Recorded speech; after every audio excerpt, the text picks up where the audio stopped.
It is my pleasure to be joined by the Executive Director of Salvation Army, Ms. Beverly Daniels, and the Deputy Commissioner of St. John Ambulance, Mr. Craig Burt, and Senior Program Manager of Department of Child and Family Services, Ms. Renee Brown.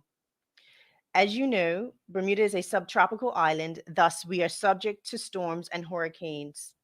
Culturally, many of us prepare for the hurricane season from June 1st to November 30th. However, we should prepare ourselves for deteriorating weather conditions year round as we cannot predict nature. In fact, recently, we experienced a winter storm at the end of January, where, in light of the forecasted storm force winds and low temperatures, the disaster shelter opened to provide refuge for those most in need. Today, I wish to thank the Department of Child and Family Services who set up and operate the shelter, as well as thank the community stakeholders such as the Salvation Army, St. John Ambulance, the Red Cross, and the valuable volunteers to offer vital assistance in times of need. Bermuda, we are a community, and I encourage you to offer to one another, especially as we navigate uncertain times. We are looking for a pool of on call volunteers who can assist with the setup and manning of the disaster shelter. And if you are in a position to volunteer, please reach out to the Department of Child and Family Services to volunteer your time to support our community when most needed. Please contact either Renee Brown or Knett Robinson on 296-7575. Today, I welcome our community stakeholders to join me. However, to ensure adequate physical distancing, we are only joined by two of our partnering organizations. I not only want to thank these organizations, but I also want to allow them the opportunity to educate the public on their importance and advise the best ways the public can support them. At this time, I will turn it over to Ms. Beverly Daniels, the Executive Director of Salvation Army. Well, good morning. It is indeed a pleasure to be able to share with the public some of the things that the Salvation Army does, especially when there's a hurricane. In 2013, I came on board as the executive director, and fortunately or unfortunately, I came on in June. And I soon learned of another community partner that we were associated with, and that being the Child and Family Services team that works very, very diligently, and I might say very um, in a very organized way to ensure that when the shelter at Cedar Bridge is pulled into existence, that those other key players, such as the Salvation Army, are notified. Um, so early in June, we begin the meetings, and it's no fun sometimes hearing about the predictions. Sometimes it's going to be a very uh, turbulent time, and other times not. The predictions are such that we don't have to worry, or at least we think we don't have to worry, but not to worry. The team goes into action, and it's amazing the chain of response. So I could be in Hamilton on a Saturday, doing whatever I do on that day, be it browsing in shops, or and I could get a call from a very gentle, lovely Renee Brown, Mrs. Daniels. Just to let you know that a decision has been made by the EMO that we will open the shelter. And she will say it just like that. And then she might say, and this will happen tomorrow. Now, that means we have to, as they say, stop, drop, and roll. So my team then goes into action. I would call a Carol McDowell. Our primary remit within the shelter has been to provide food. And when I say provide food, that is the purchasing, um, cooking, and serving of that food. I need to be quick to add that while we go out and do all of the purchasing, we are, when we submit our invoices, reimbursed by government. So, but our remit is to go out and make sure that we have sufficient meals for the time that it's estimated that the shelter will be pulled into existence. That takes a concentrated effort.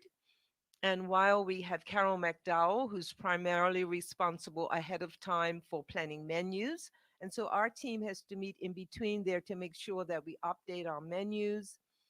That has been an interesting process over the years because, of course, our dietary needs have changed. You have people who are vegan, vegetarian, and then, of course, the rest of us who eat just about anything.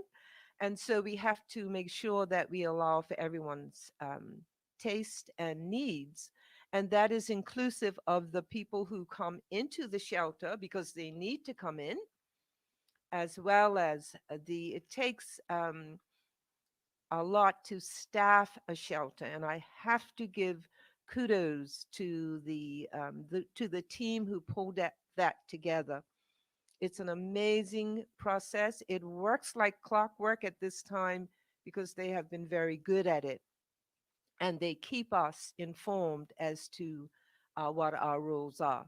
So once Carol gets that call, we have a gentleman by the name of Maxwell Assing, who is our street ministry coordinator. His job is to go out and meet with uh, the food bank coordinator, and they purchase the food for the menus that have been decided for that time. Then the cooking begins. Now, sometimes, especially if we get that call last minute, and it has to be last minute because that's, I mean, you're dealing with nature, right? And so we get a call and it says, you need to make sure that you have supper for tomorrow. Well, sometimes what we do is we begin the preparation before we get in there. So we have that first meal cooked. Well, that takes additional volunteers. So Carol then pulls together the village. And in that village, she's going to have her mom and some of her aunts. It's quite the effort. And then we get into the facility. The food needs to be packed away. It needs to be cooked. And then this year, when we had the hurricane, of course, we're in COVID, right? And you don't serve food in an open way. It has to be packaged in a certain way, so that that food had to be put into containers. They were served in that way, and then, of course, after a particular group came in, then you had to have that area sanitized and ready for the next group. And so kudos also to the Cedar Ridge team because they were there to take care of that business, and they did so very well. So while the Salvation Army does the food prep, we do so in it's a really a team effort. Everyone within that environment is geared to making sure that those who are vulnerable, who have come into that space, are they're taken care of. I should add that Maxwell, in addition to helping to purchase the food and lift and all of that it takes, because it's a lot of food, depending on the numbers. And you'll hear more about the numbers later when I think the minister speaks. But Maxwell then goes out into the areas surrounding Hamilton, and he will pick up those homeless who have not made their way to Cedar Bridge and bring them along so that they too are protected. How do we need to call on the public for volunteers? What we have found within the Salvation Army, and I think most organizations have found this, there is an aging population. And so a lot of our seniors, um, people who come into the shelter with Carol, are people who are advanced in age. People like Lynn Can and her husband Lionel. Cal Ming goes in there. It's not a year that goes by that Cal Ming does not show up at the shelter, along with his wife, Juanita, and their daughter. Carol is their daughter, but then the other daughter comes along as well. And this year we pulled in a couple of extra people who are friends and members of the Salvation Army. But we're finding that we need younger volunteers. We reached out to Bermuda College to say, do you have people there who need community service and who would not mind joining us? I think it's not that they weren't interested. I think we reached out kind of late.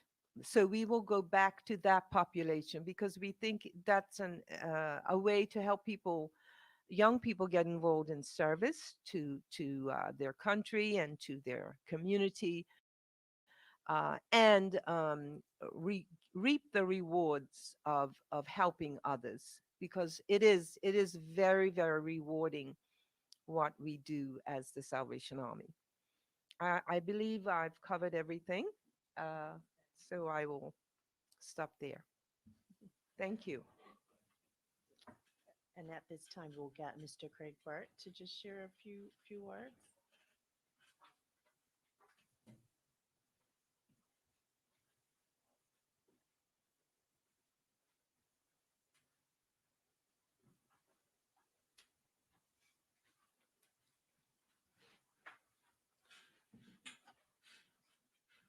Good morning, Minister, and welcome to everybody that's here.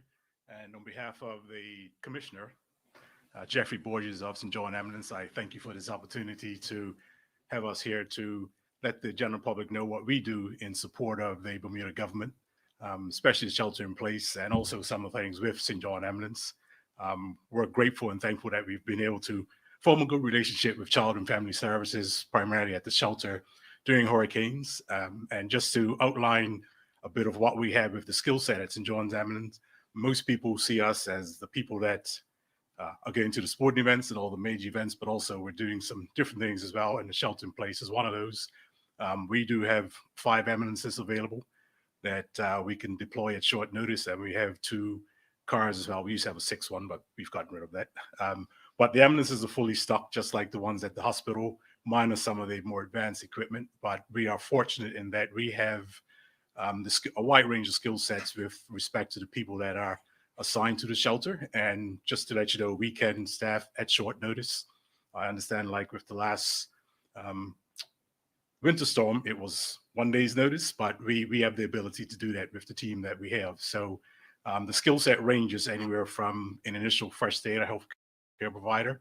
We also have emergency medical responders, and then there's the EMTs, either basic or intermediate that we have, and we're now going to the level of we have some paramedics as well, and then obviously the people that drive the ambulance. But the people that drive the ambulances are also have to have the higher level certification from the EMR and above, and then we also have our registered nurses, and then we also have the ability to call on doctors as well who volunteer with St. John Ambulance. So our skill set is quite varied. We with the shelter part, we can do the testing of the with the temperature screening first, but we know that some of the people that do come to the shelter have advanced medical conditions that must be treated. So one of the advantages of having St. John Ambulance there is that they're able to do vitals on the patient, and we do the pre-hospital care. And then if it gets to a stage where they can be stabilized there at the shelter, they'll do that and do the treatment. And then they also have, we network with the Bermuda Hospitals Board, as well as the Bermuda Fire Service and the police in some instances as well. If there's a need to transport, and then we would transport any patients that need the additional advanced medical care at KEMH. They will then make that decision to transport. So we're quite varied with St. John Ambulance. The one thing with us is that we're fortunate that some of the people that do volunteer with us when it comes to that emergency medical services part are actually employed within the field, medical field, whether at doctor's offices, at the Bermuda Fire Service, and also at the hospital. So we have that advanced knowledge, and we also understand that there's sometimes when you have to reach out to those other organizations for some additional information for the treatment part. So they have the context with respect to that. So we are like any other organization. We are fortunate. I'm new in the block at St. John Ambulance. So, I've only been there since 2016 and just took over the role of deputy commissioner. And January of this year, but it's been an eye opener for me. I've been trained in other organizations as well, but the one thing with us and with St. John Ambulance, I think, no matter what your certification is, whether it be the healthcare provider up to the paramedic nurse, we train on a regular basis. So, like with us, our training session is every Monday night from 7 to the latest at 9 o'clock. And then we also have some other major disaster things that we network with other government agencies. So we have the ability for that network as well.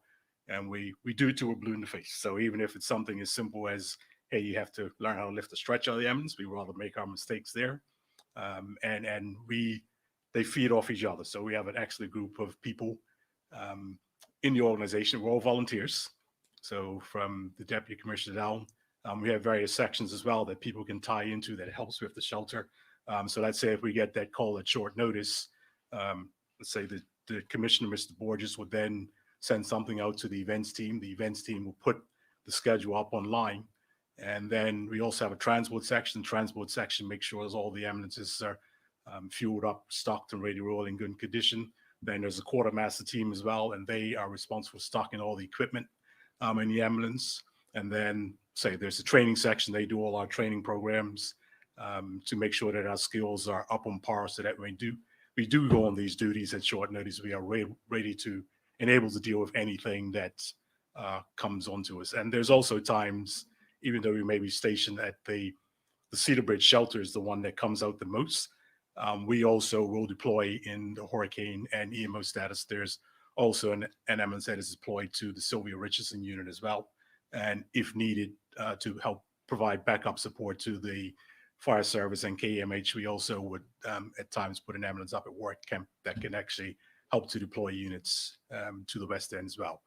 So I don't look at it as we're competing with other organizations for, because I know the pool is short at present for volunteers, but we welcome that. And one thing with us, like I say, we're quite diverse in backgrounds and jobs as well, but we're a sponge of knowledge. And that's one thing. We can give you a skill set.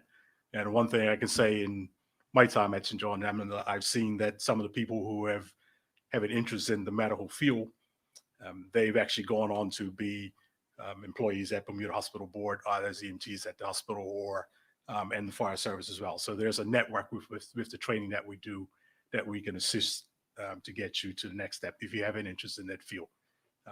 And there's just the sponge of knowledge and the knowledge base that they pass on to people. So we're always open to volunteers to help out. And one of the things we're doing now, I mentioned the major sporting events that people see, but we also provide assistance for the shelter in place. So when the shelter in place and everybody was on lockdown, we staff the center all night, and that started at Barclay Institute and then moved up to Cedar Bridge. So we have that ability, and we provide an ambulance on a daily basis at the vaccine center at Bermuda College. We staff that as well in case there are any medical emergencies that has to be dealt with where the patient is transported to the hospital. So we're quite diverse, and we expand our outreach into the community that way. But I say on behalf of, say, our new commissioner, Jeffrey Borges, thank you very much for providing that this opportunity to talk about what St. John's Ambulance does in the community. Thank you very much, Mr. Burt. Thank you. As Bermuda can see, this operation is quite involved, and it does take the community to help assist with our disaster shelter. And we want to thank you for joining us today. We hope that you feel empowered to offer your support to those most vulnerable in our community when they need it the most. And I have to say that I did have the opportunity to visit the disaster shelter, and the persons who do attend the shelter are most appreciative of the services that are provided to them. So we want people to think about volunteering. Sometimes you may think it's a surplus of time that you have to give, but sometimes it's not. And keep in mind that no act of compassion is too insignificant. We welcome when you are in need. Offer what you can, when you can, as all acts of service are essential.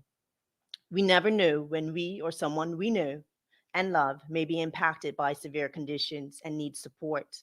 With this in mind, let us come together and build a network of community support for emergency times. Thank you.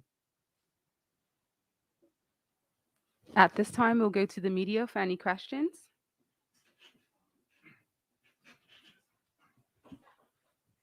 Actually, I just have one question for Ms. Daniels.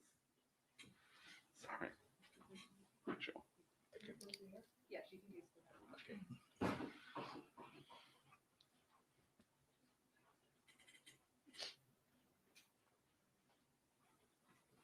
Thank you, Ms. Daniels. Could you just say how many people would use the shelter at any given time, roughly? Are there any sort of numbers, and how many volunteers are you looking to get this year, and what sort of skills do your volunteers require? So that is a question that really should come from my partners at Child and Family Services because it varies. Sure. Some years, for example, Bermudians are interesting people. We don't readily run to a shelter. However, if we round up, if we go out and we invite into the shelter those who are homeless, you could have some 40 people coming off the streets. In our emergency housing shelter, we average around 25 to 30 people. So they will join. So, and then on top of that, you have those people who are in there to actually man the shelter. You have your team of volunteers within that shelter, inclusive of the Cedar Bridge staff, the Child and Family Services staff, um, along with Salvation Army volunteers. So we're probably at 100 by now. And then if you have other members of the public who come in, let's say you have 12 people that year who decided to come in, because it varies. You could have 170 odd people, or you could have less. It just depends. We don't move quickly to shelters. We're excited about the fact that we have strong homes, and people are very reluctant to come into the shelter, but we need to continue to have a shelter. So how many volunteers would you like to see? So with social or physical distancing, we now have to be careful about the number of volunteers.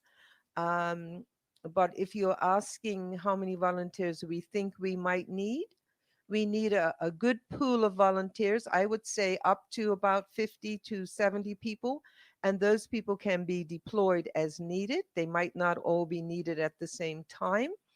But if you look at the diversity of the organizations that help out, for example, there's Red Cross is in there as well. There's a number of entities. There's the health department, the nurses come in there. Now, of course, you wouldn't want volunteer nurses, but, when you think about it, there are a number of volunteers that we could utilize, some pre-shelter setup and some post.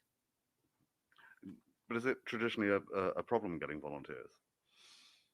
Well, what happens is you have the same people who volunteer. That's the issue. It's not so much that you have problems, but those people, they have lives as well. And as I said, that's an aging population who have dedicated this time. So you need to replenish the pool. So yes, we do need volunteers. Okay, Ms. Daniels, thank you. Oh, you're welcome. Okay, so that concludes this press conference. Thank you so much, Bermuda. Thank you.